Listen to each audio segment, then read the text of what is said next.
여러분, 우리는 그 지난 2주 동안에 그 창세기 27장에 대해서 함께 그 말씀을 나누었습니다. 창세기 27장은 그 실수의 장이라고 합니다. 그래서 이삭의 실수, 또 리브가의 실수, 야곱의 실수, 에스의 실수, 우리 그런 것들을 우리가 보았습니다. 근데 여러분, 우리가 창세기 27장을 읽다 보면 어떻게 이러냐, 어떻게 하나님을 믿는 사람들이 이럴 수가 있냐, 그런 마음이 듭니다. 이건 세상 사람들보다 더 못하다는 그런 마음이 듭니다. 그러나 여러분, 창세기 27장만큼 또 은혜로운 장도 없습니다. 그게 여러분 우리의 이야기다, 나의 이야기다고 한다면 우리의 허물에도 불구하고, 또 우리의 실수에도 불구하고, 우리의 죄에도 불구하고, 그런 나를 그래도 사랑하시고, 그런 나를 포기하지 않으시고, 그런 나에 대한 당신의 뜻을 그래도 이루시는 하나님이신 겁니다. 우리는 여러분 창세기 27장을 통해서 우리의 실수보다, 우리의 허물보다, 우리의 죄보다 더 크신 하나님을 발견하게 됩니다.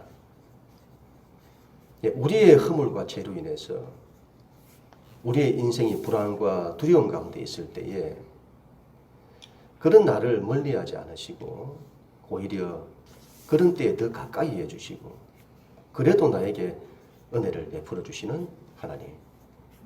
우리가 그 하나님을 생각할 때마다 일어설 힘을 얻게 되는 거죠.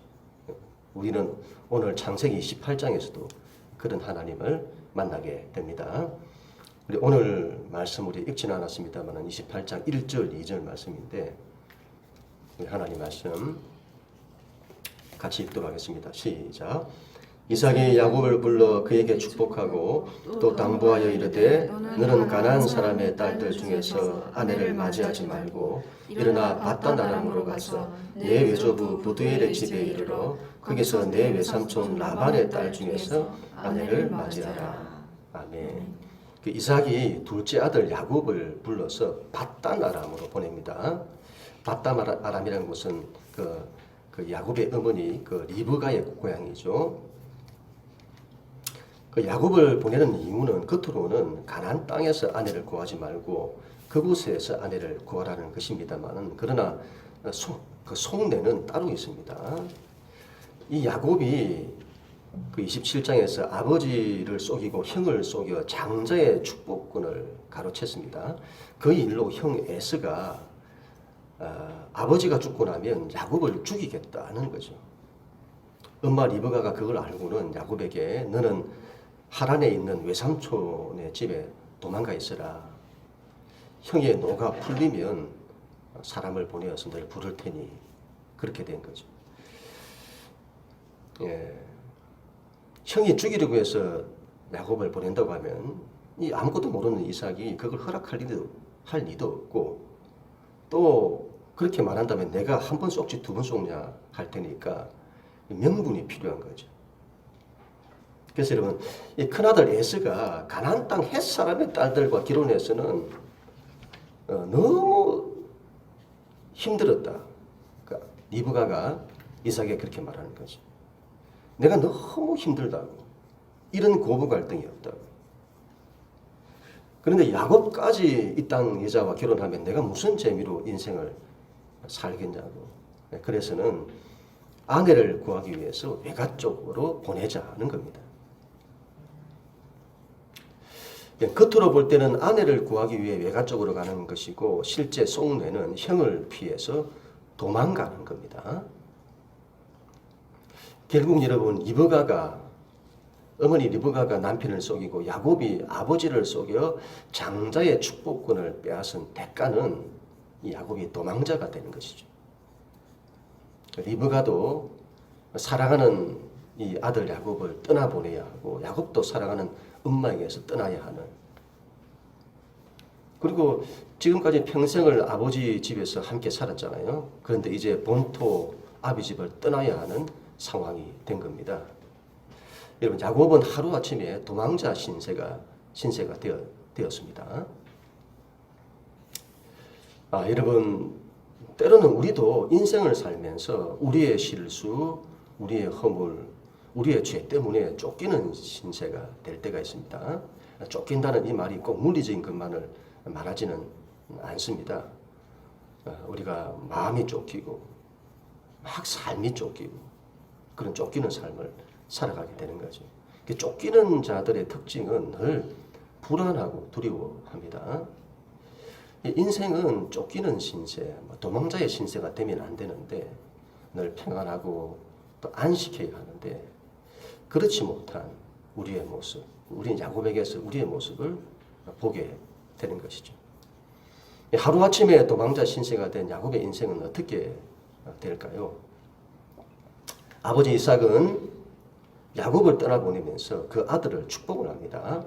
3절 4절 말씀인데 우리 같이 읽도록 합니다. 시작. 전능하신 하나님이 내게 복을 주어 내가 생육하고 번성하게 하여 내가 여러 족속을 이루게 하시고 아브라함에게 허락하신 복을 내게 주시되 너와 함께 내 자손에게도 주사 하나님이 아브라함에게 주신 땅 곧 내가 그리워하는 땅을 내가 차지하게 하시기를 원하노라. 아멘. 예, 우리 큰애가 뭘 잘못 올린 것 같은데요. 예. 이런 이삭이 야곱을 전능하신 하나님의 이름으로 축복을 합니다. 여기서 전능하신 하나님이라 이렇게 했는데 엘샤다이라는 그 말입니다. 엘샤다이 좀 들어봤는지 모르겠는데 아브라함이 이런 99세 때에 더 이상 아들을 낳을 아무런 가능성이 없을 때 미래가 불안하고 불확실하잖아요. 그때 하나님이 나타나셨습니다. 그리고 아브라함의 이름을 부르죠. 아브라함아, 나는 전능의 하나님이다. 너는 내 앞에 서라. 그렇게 말씀하시죠. 그 하나님이신 겁니다. 전능의 하나님. 불가능을 가능케 하시는 하나님이시죠. 그 이삭은 그 하나님의 이름으로 야곱을 축복합니다. 여러분, 그 앞에서는 27장에서는 이삭이 쏘가서 야곱을 축복했습니다. 그런데 또 무슨 축복이냐 싶습니다. 이게 다른 것은 그때는 원래 하려고 했던 축복이고 이번에는 공식적으로 여러 사람들이 보는 데서 하는 축복입니다. 아브라함이 받았던 언약, 이삭이 받았던 언약을 그대로 야곱에게 축복합니다. 하나님이 너에게 복을 주시기를 원한다.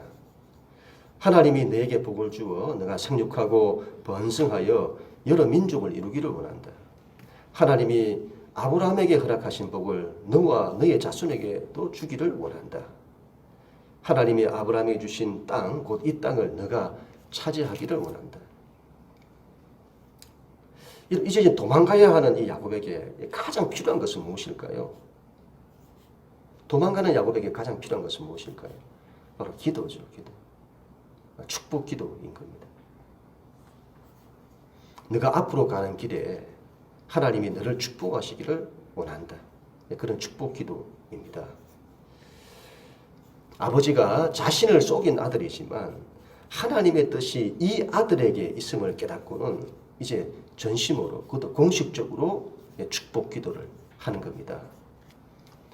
이런 아버지 이삭은 참 순종의 사람이죠. 그의 아버지였던 아브라함이 모리아산에서 자신을 번제로 제물로 바치려고 할 때에 그 일을 순종했던 사람입니다.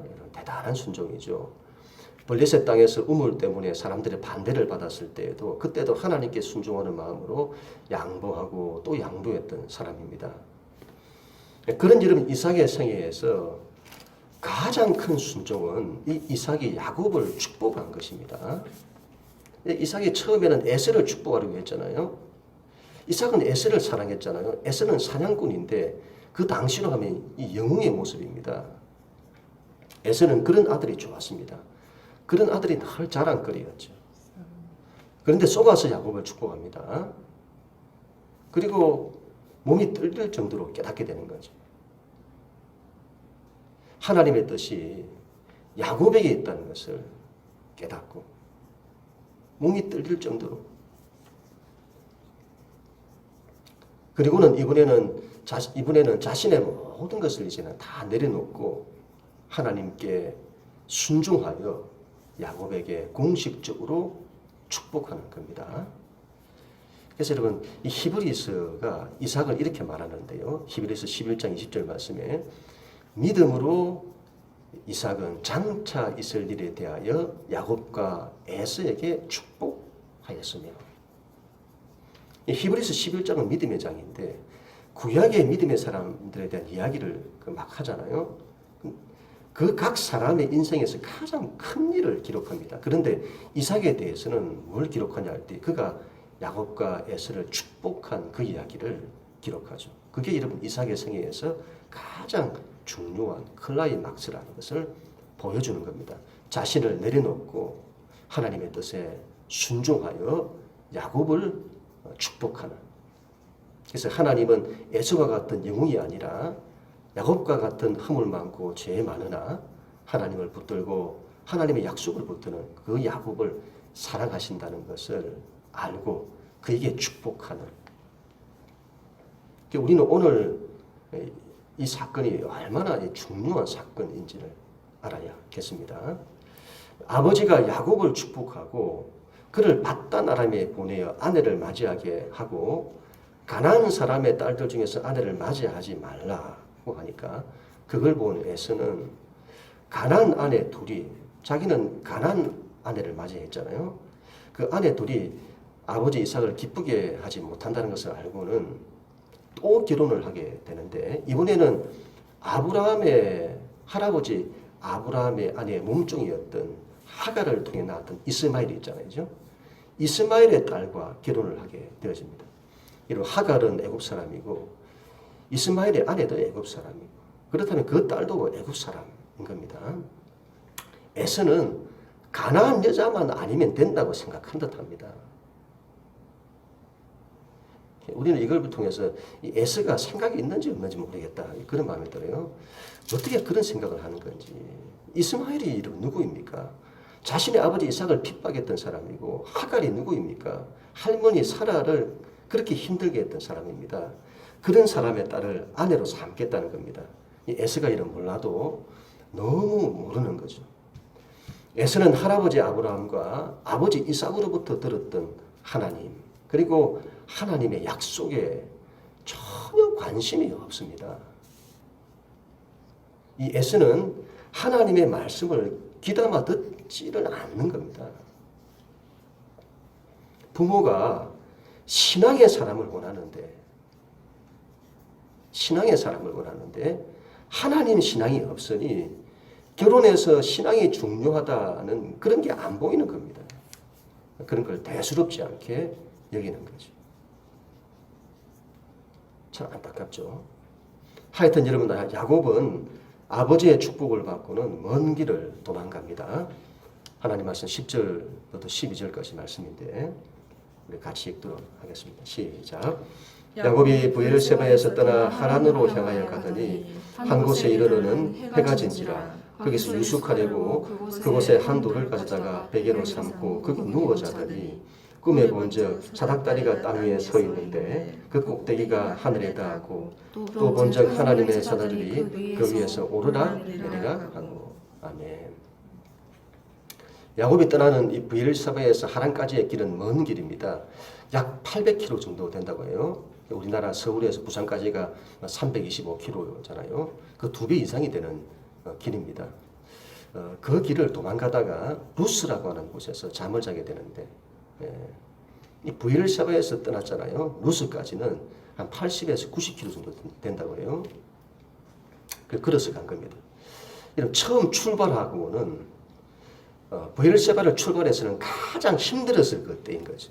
이런 뭐든지 환경이 바뀌고 처음이 힘들잖아요. 당시는 여러분 본토 친척 아비 집을 떠난다는 게 굉장히 위험천만한 일인 겁니다. 야곱이 그 도망자의 길을 떠날 때에 이게 뭔가 싶고 앞으로 무슨 일을 만날지도 모르고 불안하고 두렵고 지치는 겁니다.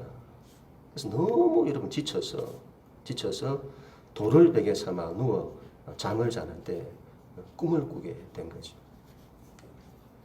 꿈에 사닥다리가 이렇게 서 있는데 그 사닥다리가 하늘에 닿았고 하나님의 사자들이 그 위를 오르락 내리락 하는 겁니다.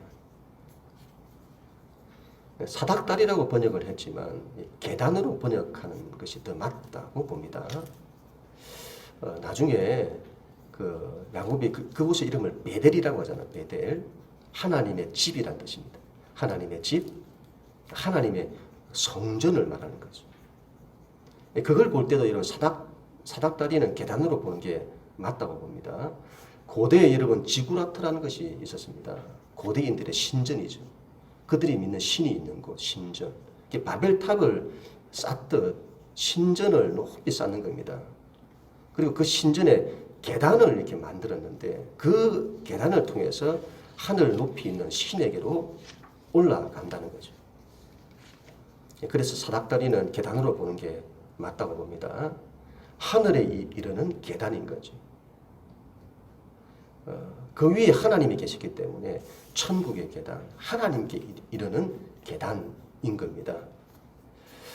예수님께서 야곱의 이 꿈을 이렇게 말씀을 하세요. 나다넬이라고 하는 사람이 무화과 나무 아래에서 묵상을 하고 있었는데 아마 야곱의 꿈을 묵상했던 것 같습니다.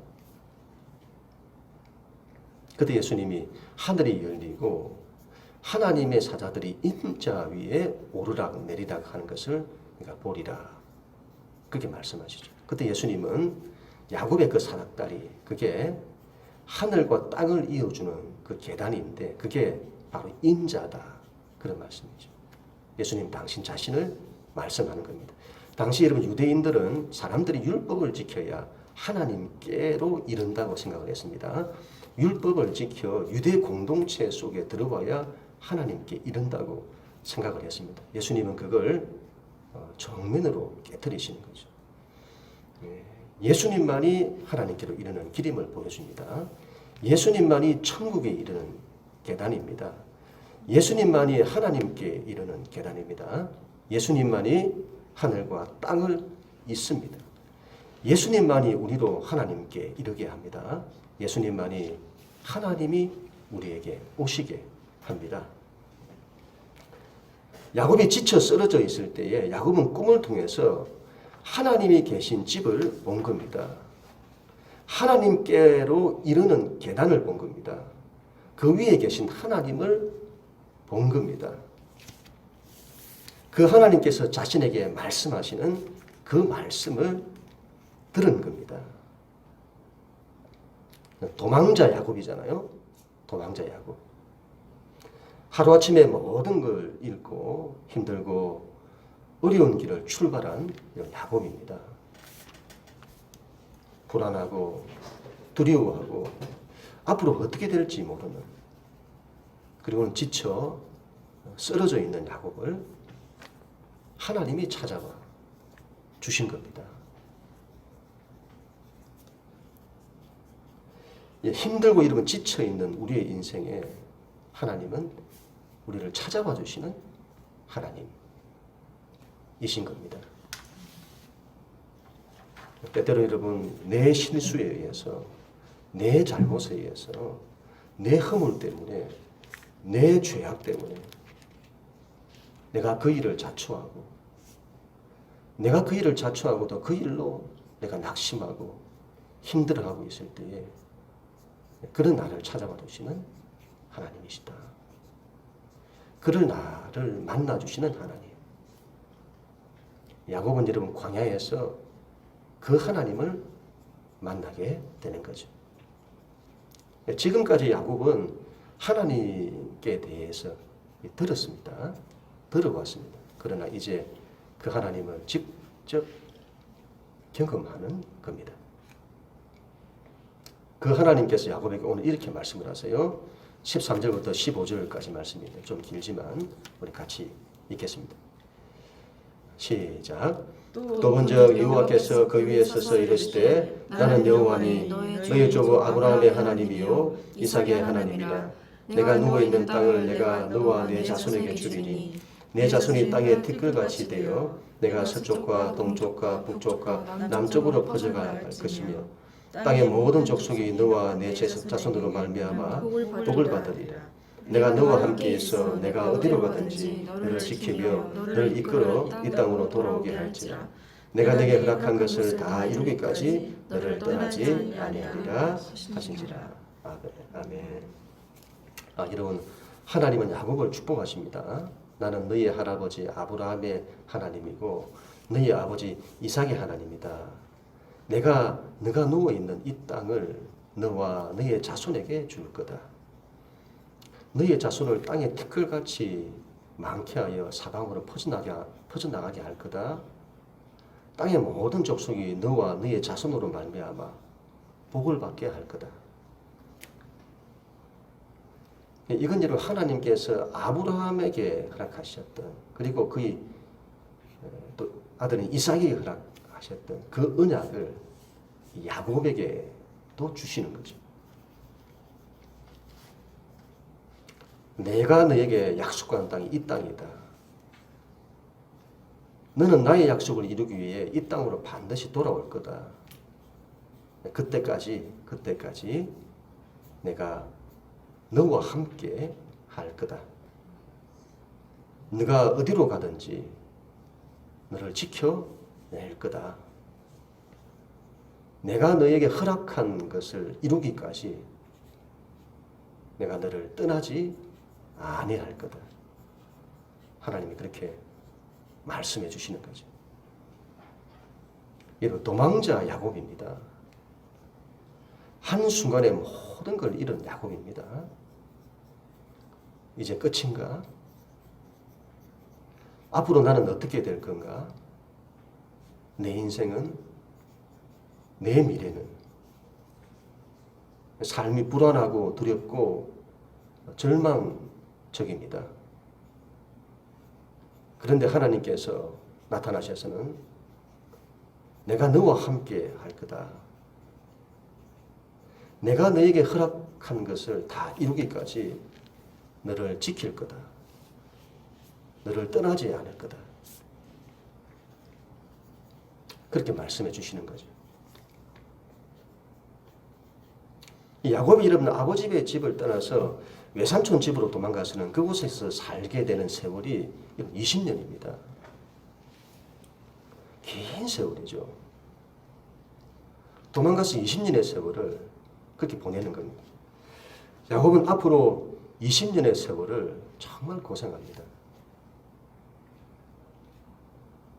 근데 여러분, 이 도망자 야곱이잖아요. 도망자 야곱. 앞으로의 이 길이 고생길이라고 한다면 여러분 얼마나 이 낙심이 되고 좌절이 될까요? 그게 고생길이라고 생각하면 얼마나 인생이 힘들고 어려울까요? 그런 길은 가고 싶지 않은 겁니다. 그런데 여러분, 하나님의 오늘 이 말씀으로 야곱의 앞으로의 20년은 고생길이 아닌 겁니다. 그 길은 고생길이 아니라 하나님이 함께 하시는 길이고 하나님과 함께 가는 길인 겁니다. 그 하나님이 나와 함께 하셔서 나를 지키시고 보호하시고 나를 떠나지 않으시고 버리지 않으시고 다시 돌아오게 하시는 하나님이신 거죠. 도망자 야곱인데 이때 여러분, 이 힘든 광야에서 지쳐 쓰러졌을 때 그때 만났던 이 하나님과의 만남으로 야곱은 도망자였는데 도망자가 아닌 천국을 향해 올라가는 계단처럼 하나님께로 나아가는 순례자가 되는 것입니다. 오늘 말씀에 제가 결론을 맺도록 하겠습니다. 첫 번째로는 때로는 나에게 못남이 많고 여러분 부족함이 많고 죄가 많아서 넘어질 때가 참 많습니다. 실수할 때가 많잖아요. 그때 우리는 좀 기억해야 됩니다. 하나님은 나의 실수보다 크시고 하나님은 나의 허물보다 크시고 하나님은 나의 죄악보다 크시다. 그런 나의 실수에도 불구하고 그래도 나를 붙들어 주시고 나를 포기하지 않으시고 나를 가까이 해주시는 하나님, 그 하나님만을 바라봐야 합니다. 넘어져도 하나님께로 넘어져야 한다는 말이 있습니다. 넘어져도 실수해도 다시 하나님 바라보고 다시 하나님 바라보고 그렇게 하십시다. 두 번째로 여러분 나의 실수 때문에 도망자 야곱이 될 수 있습니다. 쫓기는 신세가 될 수 있습니다. 그래서는 불안하고 두려워하고 이게 뭔가 싶고 이렇게 살아야 하는가 싶고 힘들고 지치고 쓰러질 때가 있습니다. 그때 여러분 우리를 찾아와 주시는 하나님이십니다. 그 하나님이 말씀하시는 거죠. 그래도 내가 너를 축복한다. 내가 너와 함께 할 거다. 너를 지킬 거다. 우리는 그 하나님의 함께 하심을 믿고 도망자 야곱이 아니라 야곱의 꿈처럼 하나님께로 한 계단 더 나아가는 순례자 야곱이 되어야 할 것입니다. 제가 주중에도 밴드에 한번 올렸습니다만은 힘들고 어려운 고난의 상황에서는 문제에 집중하거나 환경에 집중하면 안 되겠습니다. 그러면 이런 불안과 두려움만 더할 뿐입니다. 힘들고 어려울 때 우리에게 진정 필요한 것은 하나님의 함께 하심입니다. 그래서 여러분 주어진 환경을 인정하고 잘 받아들이고 하나님이 나와 함께 하실 거다. 하나님이 지키실 거다. 하나님이 당신의 선한 뜻을 이루실 거다. 그래야 할 때 이러면 앞으로의 우리의 길은 고생길이 아니라 순례의 길이 되는 것입니다. 도망자 야곱이 아니라 순례자 야곱이 되십시다. 그런 우리 모두가 다 될 수 있기를 주님의 이름으로 간절히 축원합니다.